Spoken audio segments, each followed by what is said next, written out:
আসসালামু আলাইকুম। কী অবস্থা সবার? 27 নম্বর প্রশ্ন। একটি ত্রিভুজের 3টি কোণের অনুপাত 3:7:10 হলে বৃহত্তম ও ক্ষুদ্রতম কোণের পার্থক্য কত? আচ্ছা, আমরা জানি যে ত্রিভুজের 3টি কোণে অর্থাৎ ত্রিভুজের 3 কোণের সমষ্টি হচ্ছে 180 ডিগ্রি। এখন যেহেতু অনুপাত দেওয়া আছে তাহলে লিখতে পারবো ধরি ত্রিভুজের 3টি কোণ হলো 3 ক, 7 ক ও 10 ক। প্রশ্ন মতে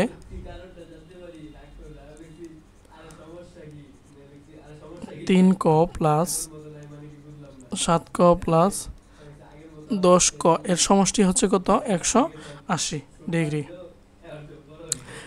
10 ক আর 10 ক হচ্ছে কত? 20 ক।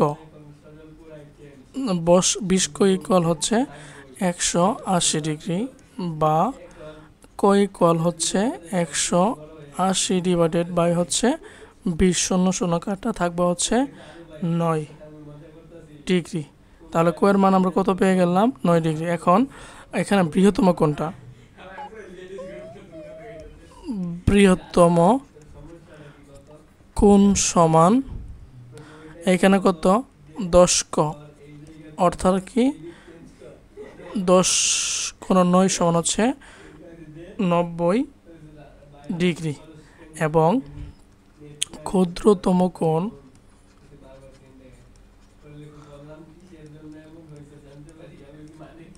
3 নং 27 ডিগ্রি। ঠিক আছে, এখন যেহেতু পার্থক্য বলছে তাহলে লিখবো যে বৃহত্তম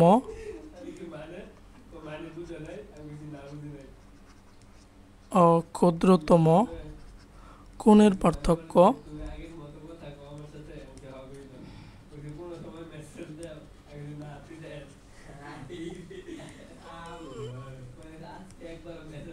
সাতাশ, 90 থেকে 27 বাদ দিলে হচ্ছে 63 ডিগ্রি। Thank you everyone.